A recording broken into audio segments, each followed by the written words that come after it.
వదినా వదినా, ఏం చేస్తున్నావు వదినా? నేను తినకపోతే తినను అన్నావు, కుంభకర్ణుడిలాగా మెక్కేస్తున్నావేంటి? అంటే మీరెవరూ తినను అన్నారు. ఫుడ్ వేస్ట్ చేయడం మహా పాపమని నేనే తినేస్తున్నాను. బుద్ధి లేదే నీకు? ఓ మాట మీద నిలబడవా నువ్వు? ఆహా, మీరు మాట మీద నిలబడ్డారు అత్తయ్య. మేం మాట మీద నిలబడకపోవడం ఏంటి? మరి భోజనం వద్దని ఎవరి గదిలోకి వాళ్ళు వెళ్ళిపోయారు. మళ్ళీ డైనింగ్ టేబుల్ దగ్గరికి ఎందుకు వచ్చారు?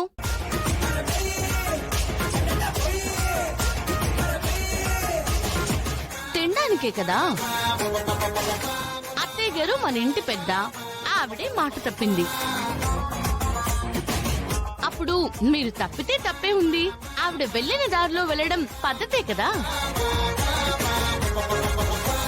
ఏంటదినా, ఇంతమంది తినే ఫుడ్ నువ్వు ఒక్కదానివి తినేసావా? అయ్యో, ఏదో ఆవేశంలో తినేశాను మరిది గారు. నీ ఆవేశం సంగతి సరే, మమ్మల్నంటే ఎండగట్టావు.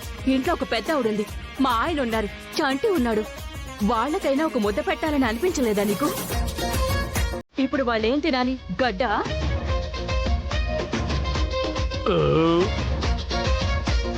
ఏంటి నాన్న, తినకుండానే తేపుతున్నావు?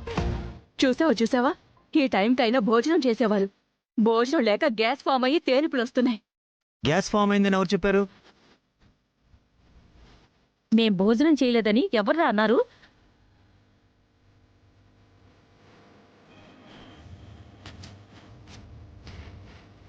మీరెప్పుడు తిన్నారు మావయ్య గారు? అంటే మిమ్మల్ని పిలిచే ముందే మావయ్య గారు ఆకలేస్తుందంటే మొదటి వాయి వాళ్ళకే వడ్డించేశాను అక్షిత. అంటే మీరు ముందే తినేశారా? మరి ఇప్పుడు మా పరిస్థితి ఏంటి? ఏముంది, ఆన్లైన్ లో బుక్ చేసుకుంటామన్నారు కదా, బుక్ చేసుకోండి. ఆన్లైన్ లో బుక్ అవ్వట్లేదే. ఓహో, అందుకేనా ఇక్కడికి వచ్చారు? ఇదేదో ముందే చెప్పుంటే కొంచెమైనా మిగిల్చేదాన్ని కదా. ఏమీ లేదనుకుంటా. అదే పెరగను ఉంది, రండి కూర్చోండి, పెరగనం తినండి. మొత్తం తినేసావు కదా, ఇది మాత్రం ఎందుకు? అది కూడా మింగేయ్. అండి, ఇదిగోండి, నేను చూసుకోలేదు. బొజ్జు ముండా, ఇక్కడే ఉండిపోయావేంటి?